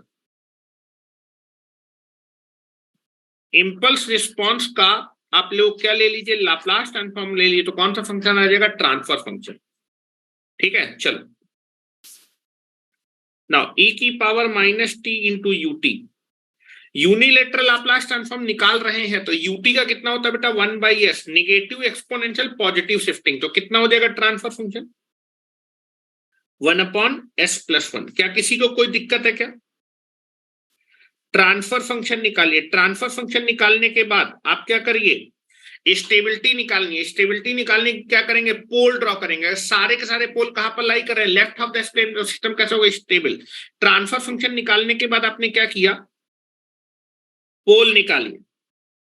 पोल्स, पोल्स एक ही पोल है, दैट इज पोल कहां पर लाई कर रहा है? That is S is equal to -1 पे। पोल को ड्रॉ करो। एक ही पोल है और वो पोल कहां पर लाई कर रहा है? Left half of the plane में। ये एस प्लेन है, this is sigma and this is J omega. ठीक है, पोल कहां पर लाई कर रहा है? That is S is equal to -1 पे। क्योंकि the poles of the system lies on the left half of the S plane, so that the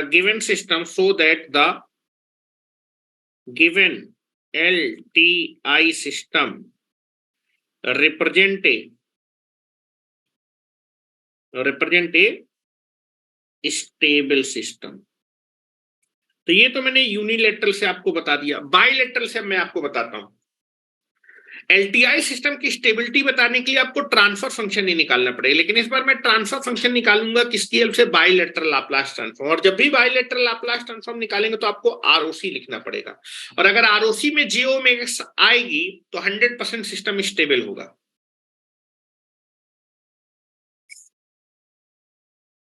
ये पहला मेथड है, ये कंट्रोल सिस्टम में आपने पढ़ा होगा। If all the poles of the transfer function will be lie on the left half of their space, the system is stable system।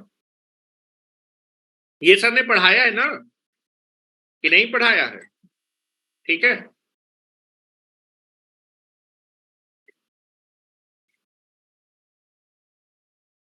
अब मैं सेम एलटीआई सिस्टम की स्टेबिलिटी जो है किसकी हेल्प से निकालने जा रहा हूं, बाइलेटरल लाप्लास ट्रांसफॉर्म। ध्यान से सुनिएगा,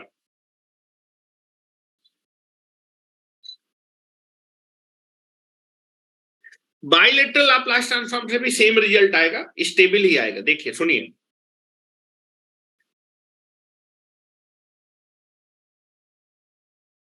यहां पर मैंने ट्रांसफर फंक्शन निकाला है किसकी हेल्प से, यूनिलेटरल, क्योंकि यहां मैंने आरओसी पारओसी नहीं लिखा है।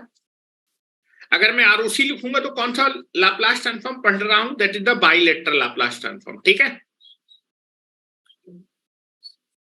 हो गया। मेथड नंबर 2 पे चलते हैं।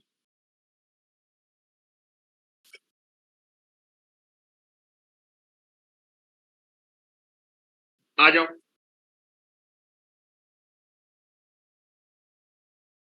Method number 2।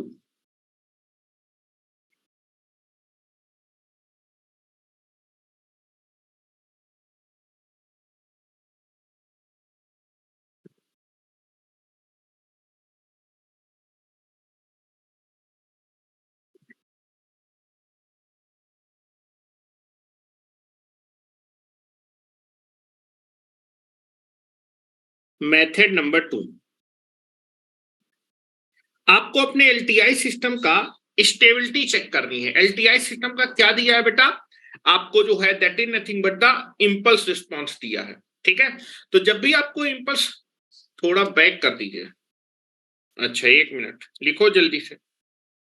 तो मैंने क्या बताया था, इंपल्स रिस्पॉन्स दिया है, तो इस बार मैं ट्रांसफर फंक्शन निकालने जा रहा हूं, लेकिन किसकी हेल्प से, bilateral.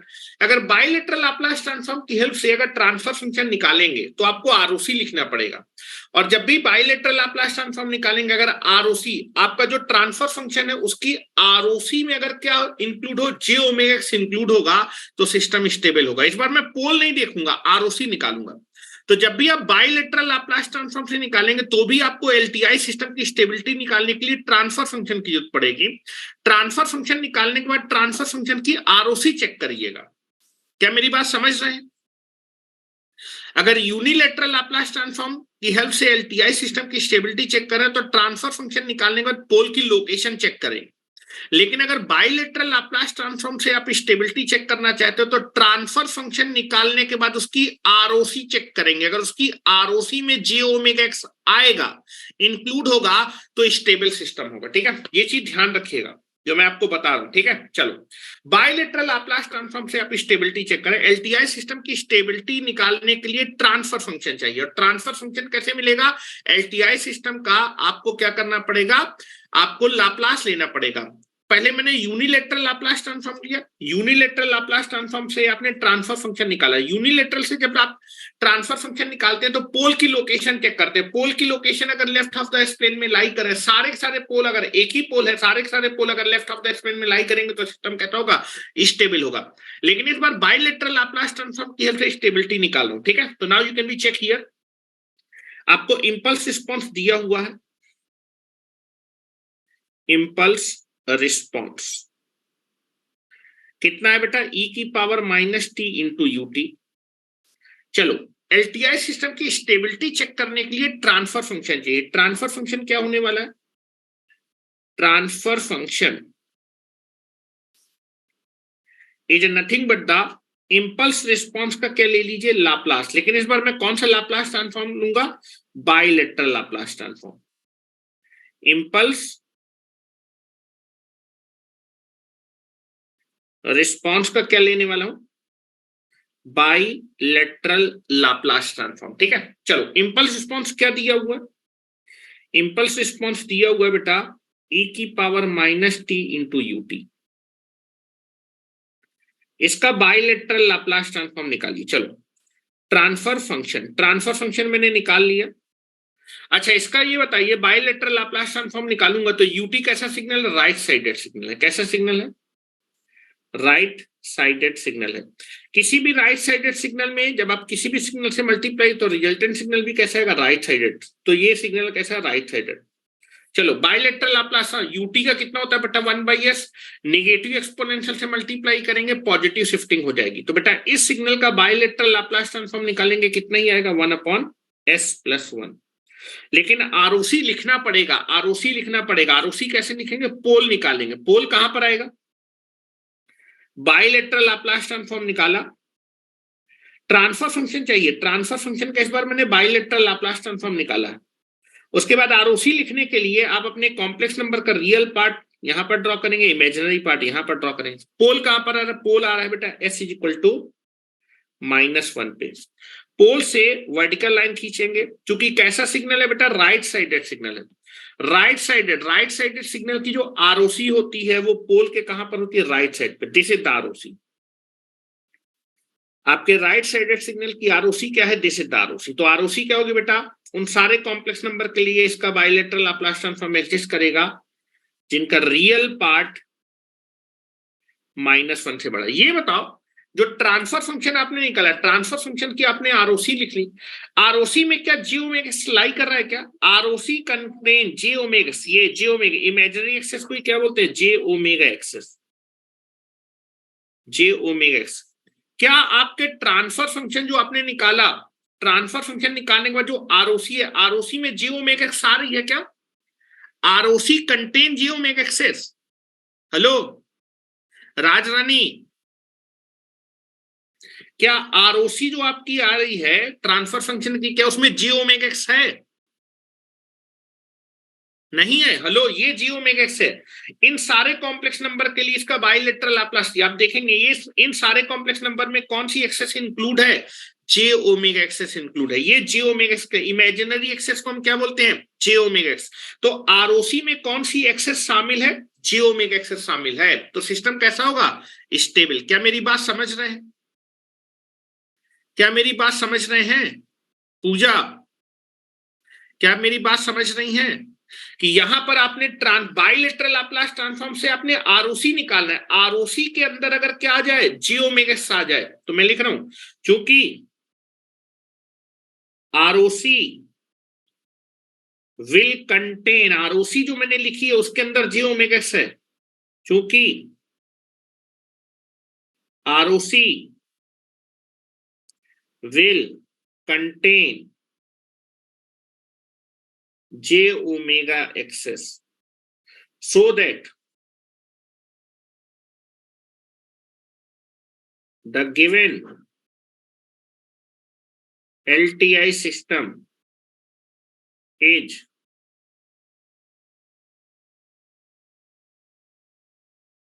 represent a stable system.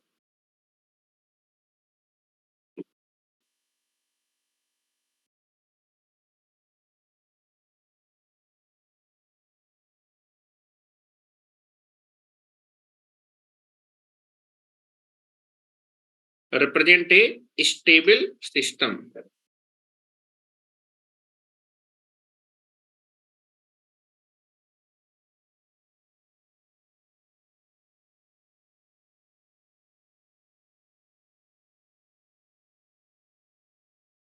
तो मैं लिख देता हूं, चूंकि ROC of the transfer function will contain j omega axis. Transfer function की जो ROC will contain j omega axis,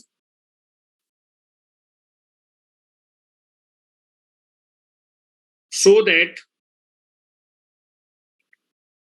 the given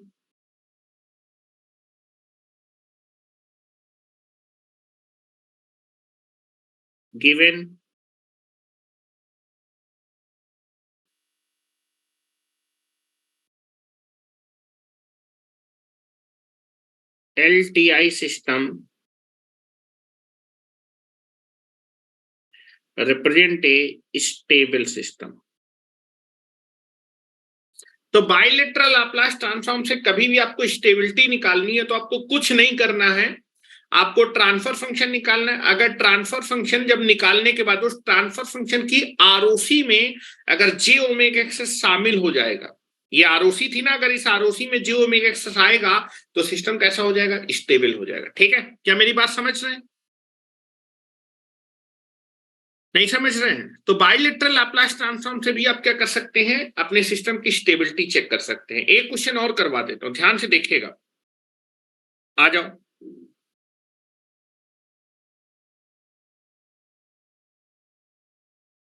कभी भी एलटीआई सिस्टम की स्टेबिलिटी निकालनी है तो ट्रांसफर फंक्शन निकालें। बाइलेटरल लाप्लास ट्रांसफॉर्म का यूज करके निकालेंगे तो आरओसी लिखना पड़ेगा। आरओसी में जो ओमेगा आएगा तो सिस्टम स्टेबिलिटी। अगर यूनिलेटरल से करेंगे तो पोल की लोकेशन चेक करिएगा। अगर पोल लेफ्ट पे लाई करेंगे तो स्टेबल, राइट पे लाई करेगा तो अनस्टेबल। ठीक है, चलो आ जाओ।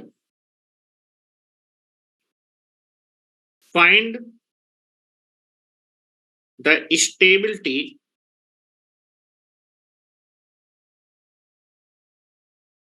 of a LTI system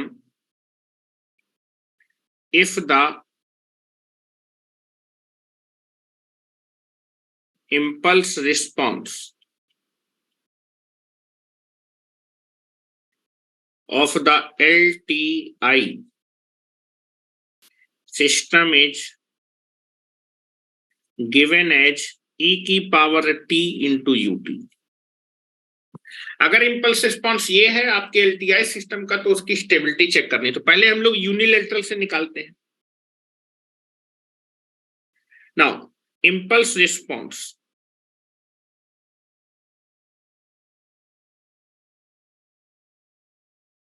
of LTI system can be represented by time domain में दिया इंपल्स रिस्पॉन्स एचटी से रिप्रेजेंट करते थे। This is method number 1। पहले बात करें, यूनिलेटरल से कर रहे हैं, मेथड नंबर 1। ठीक है, तो मैं इसका इंपल्स रिस्पॉन्स दिया, ट्रांसफर फंक्शन निकालूंगा। Transfer function nothing but equal to Laplace transform of the impulse response. जब भी मैं ये वाला लाप्लास लिखूंगा मतलब यूनिलेटरल निकाल रहा हूं, इंपल्स रिस्पॉन्स। तो यूनिलेटरल की हेल्प से मैं आपके ट्रांसफर फंक्शन को निकाल रहा हूं। ट्रांसफर फंक्शन कितना आएगा, इंपल्स रिस्पॉन्स का लाप्लास ले लेते हैं। नाउ यूटी का कितना हो जाएगा, 1/s positive exponential negative shifting. तो ट्रांसफर फंक्शन आपके पास आ जाएगा 1/s-1। अब यूनिलेटरल से जब भी आप जो है स्टेबिलिटी चेक करेंगे तो पोल की लोकेशन चेक करिए इस प्लेन में। तो पोल की लोकेशन कहां पर है, पोल कहां पर है, s इक्वल टू 1 पे। पोल है s इज इक्वल टू 1 पे। पोल कहां पर लाई कर रहा है, left half of the right of the span में लाई कर रहा है। चूंकि पोल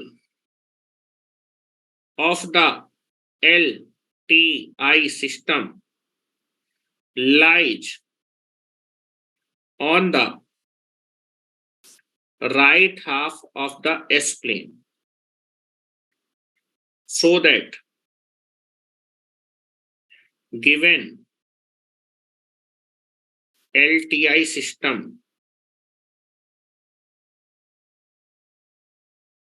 represent an unstable system।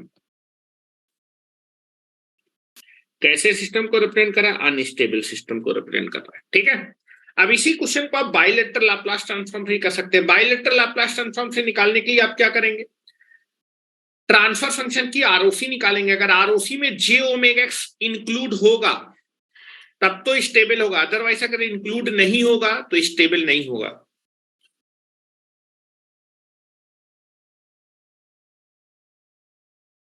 ROC लिखने के लिए पहले नेचर मालूम होना चाहिए, सिग्नल का नेचर।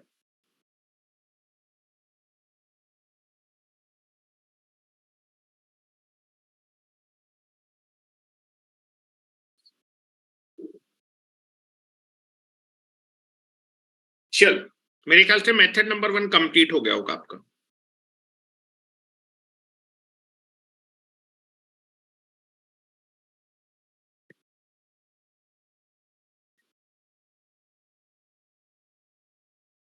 मेथड नंबर 2,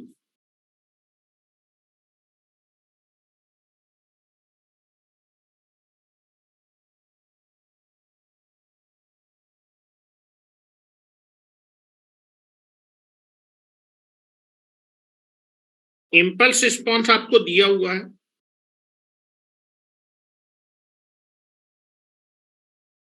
कितना दिया है, e की पावर t इंटू ut।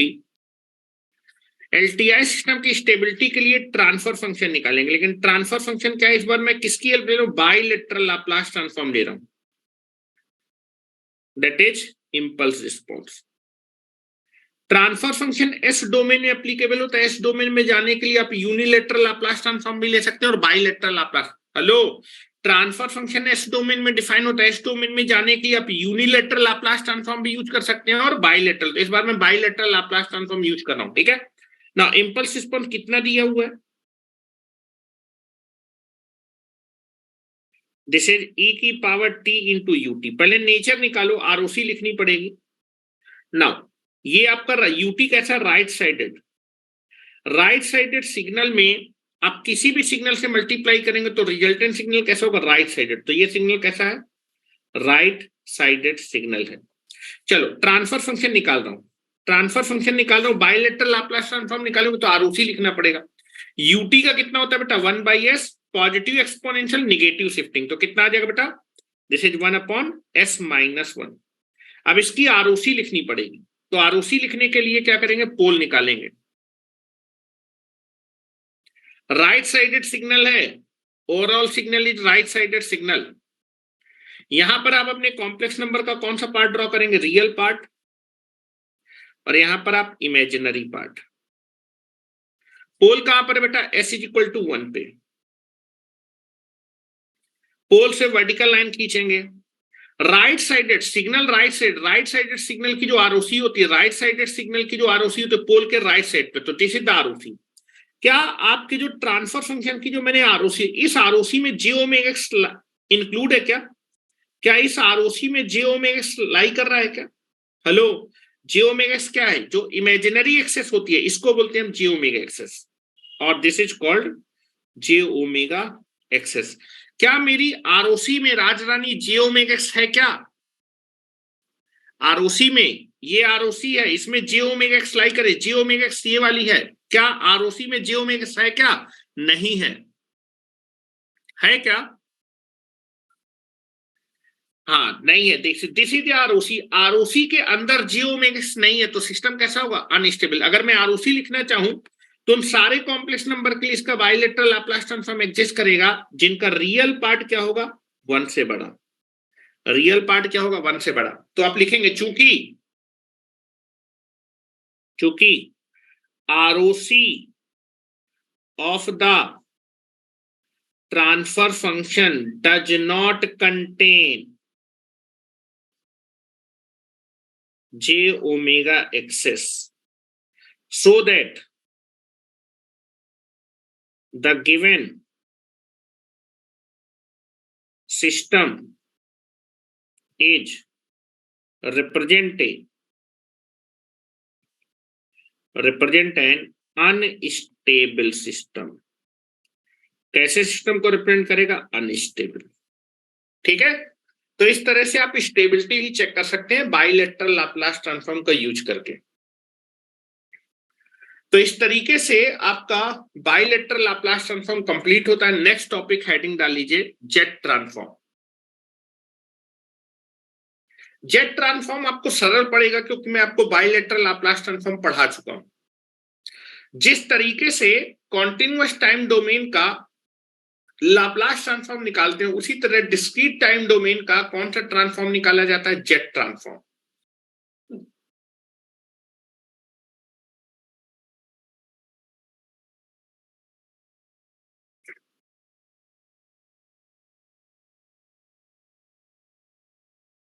हो गया,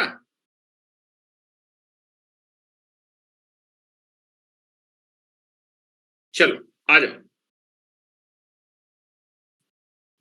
नेक्स्ट टॉपिक डाल लीजिए, लास्ट टॉपिक है आपका सिग्नल सिस्टम का, जेड ट्रांसफॉर्म।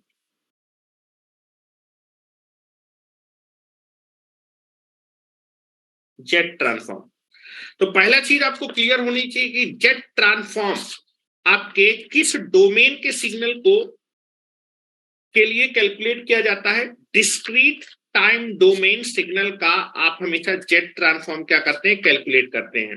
और जो जेड ट्रांसफॉर्म होता है वो टाइम डोमेन सिग्नल को किस डोमेन में कन्वर्ट कर देगा, जेड डोमेन में क्या कर देगा, कन्वर्ट कर देगा। किस डोमेन में कन्वर्ट कर देगा, that is nothing but the Z domain में क्या कर देगा, कन्वर्ट कर देगा। ठीक है, तो देख रहा हूं बेटा, first point,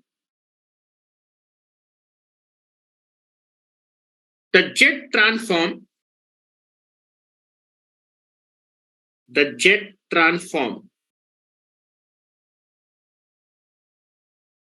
is calculated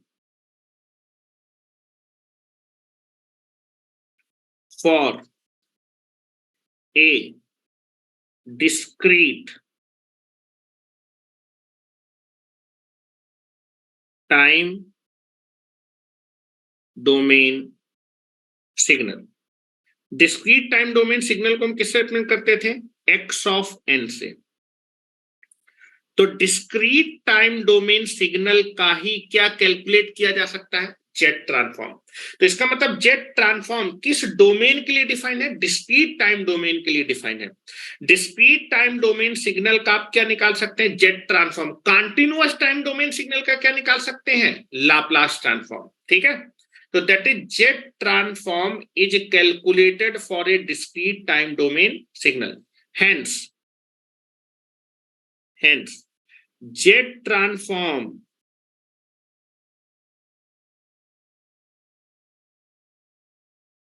is only defined for discrete time domain। Discrete time domain के लिए कौन सा ट्रांसफॉर्म डिफाइन होता है, जेड ट्रांसफॉर्म डिफाइन होता है। Z transform is only defined for discrete time domain. Discrete time domain में define होने का मतलब डिस्क्रीट टाइम डोमेन सिग्नल का जेड ट्रांसफॉर्म निकालेंगे। तो जब मैं किसी भी सिग्नल का जेड ट्रांसफॉर्म निकालूंगा तो जेड ट्रांसफॉर्म निकालने के बाद जो फंक्शन आएगा वो फंक्शन जो है उसमें क्या वेरिएबल होगा, Z is the variable.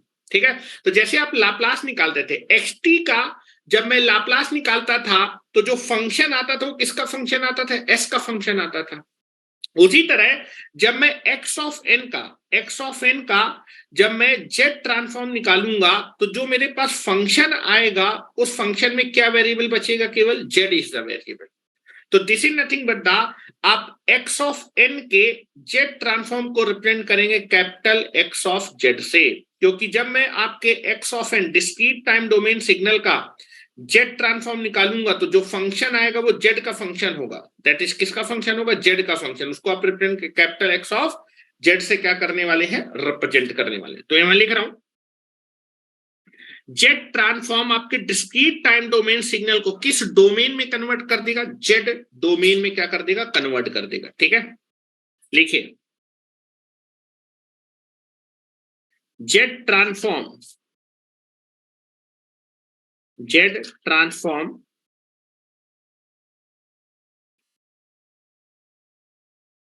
convert the discrete time domain signal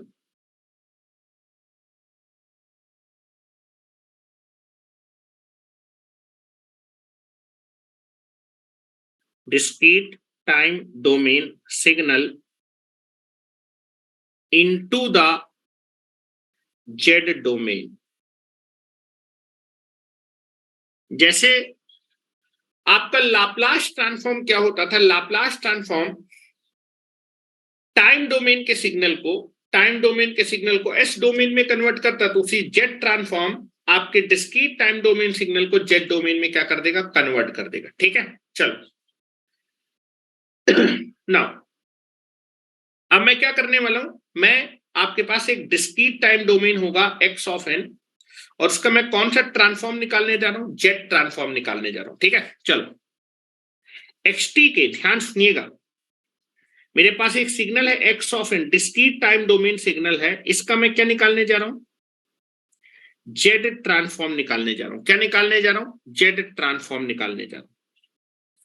discrete time domain signal का मैं कौन सा ट्रांसफॉर्म निकालने जा रहा हूं, जेड ट्रांसफॉर्म। जैसे लाप्लास होता था उसको एल से रिप्रेजेंट करते, जेड ट्रांसफॉर्म को हम जेड से रिप्रेजेंट करेंगे। ये क्या लिखा है, दैट इज आपके पास एक डिस्क्रीट टाइम डोमेन है जिसका मैं जेड ट्रांसफॉर्म, अगर आप अपने सिग्नल का जेड ट्रांसफॉर्म निकालना चाहते हैं, एक्स ऑफ एन एक डिस्क्रीट टाइम डोमेन सिग्नल है, अगर उसका जेड ट्रांसफॉर्म निकालना चाहते हैं तो आपको एक समेशन कैलकुलेट करना पड़ेगा. You should be calculate a summation, that summation is nothing but the inter आपका Laplace transform, bilateral Laplace transform में जो इंटीग्रेशन होता था वो होता था माइनस इनफाइनाइट से plus infinite. Discrete time domain में इंटीग्रेशन की जगह क्या आ जाता था, समेशन. तो यहां पर क्या आएगा, summation. That is summation, that is n is changing from minus infinite से plus infinite x of n into z की power minus n. This is nothing but the, अगर आपको आपके सिग्नल x ऑफ n का z transform निकालना है तो आपको एक समेशन कैलकुलेट करना पड़ेगा. That summation n is changing from minus infinite से plus infinite x of n into z की पावर माइनस n. ठीक है, ये जो समेशन होगा वही आपके सिग्नल के किसको डिपेंड करेगा, जेड ट्रांसफॉर्म. जरा ध्यान से देखिए, अगर मैं अपने सिग्नल x ऑफ n का जेड ट्रांसफॉर्म निकालूंगा तो ये जो फंक्शन आएगा, ये समेशन किसका फंक्शन आएगा, जेड का फंक्शन. यहां पर आप देखेंगे, आप अपने सिग्नल को रख देंगे, सिग्नल को रखने के बाद दो वेरिएबल आएंगे, एक तो n आएगा और दूसरा आपके पास z आएगा. यहां पर आपके पास जो x ऑफ n है वो n का फंक्शन होगा, यहां पर z होगा, n होगा. लिमिट किसकी लगा रखी है, n की लिमिट लगा रखी है. तो n में से दो वेरिएबल आएंगे, एक तो n आएगा, दूसरा z आएगा. बाद में आप n की वैल्यू रख देंगे, लिमिट रख देंगे, तो केवल कौन सा वेरिएबल बचेगा, z का वेरिएबल. तो जब इस समेशन को कैलकुलेट करेंगे तो जो फंक्शन आएगा वो हमेशा किसका फंक्शन होगा, z का फंक्शन होगा. इसलिए x ऑफ n के z ट्रांसफॉर्म को जब निकालेंगे, z ट्रांसफॉर्म को निकालने का मतलब एक समेशन निकाल रहे हैं, और जब इस समेशन को निकालेंगे ये समेशन किसका फंक्शन आएगा, z का फंक्शन आएगा. तो मैं इसको क्या लिखने वाला हूं, z का फंक्शन. तो x ऑफ n के जेड ट्रांसफॉर्म को हम रिप्रेजेंट करेंगे कैपिटल X ऑफ जेड से, जो कि किसके बराबर होगा, एक समेशन के बराबर होगा. That summation n is changing from minus infinite से plus infinite x of n into z की पावर माइनस n. बस अपने सिग्नल को यहां पर डिस्क्रीट टाइम डोमेन सिग्नल को रखते जाओ और इस समेशन को कैलकुलेट करते जाओ, तो आपके सिग्नल का कौन सा ट्रांसफॉर्म हो जाएगा, जेड ट्रांसफॉर्म आपके पास आ जाएगा. ठीक है, तो यहां पर ये इसकी बेसिक डेफिनेशन लिख दी. वही चीज मैंने आपको बताई थी कि जेड ट्रांसफॉर्म किस डोमेन के लिए कैलकुलेट किया जाता है, डिस्क्रीट टाइम डोमेन के सिग्नल के लिए कैलकुलेट किया जाता है. और जेड ट्रांसफॉर्म, जब भी मैं डिस्क्रीट टाइम डोमेन सिग्नल का जेड ट्रांसफॉर्म लूंगा तो किसका फंक्शन आएगा, जेड का फंक्शन होगा. तो Z transform discrete time domain signal को किस डोमेन में कन्वर्ट कर देगा, जेड डोमेन में क्या कर देगा, कन्वर्ट कर देगा. ठीक है, तो इसको कल हम लोग जो है आगे समझने की कोशिश करते हैं, जेड ट्रांसफॉर्म कैसे कैलकुलेट किया जाता है. ठीक है, चलो, थैंक यू वेरी मच. और 2 या 3 दिन में या फिर 4 दिन में आपका जेड ट्रांसफॉर्म कंप्लीट हो जाएगा. उसके बाद में आपका डिजिटल स्टार्ट कर दूंगा. ठीक है, तो डिजिटल की क्लास थोड़ा सा लंबी लिया करेंगे, तो डिजिटल आपका जो है 1 महीने में खत्म हो जाएगा. चलो, थैंक यू वेरी मच.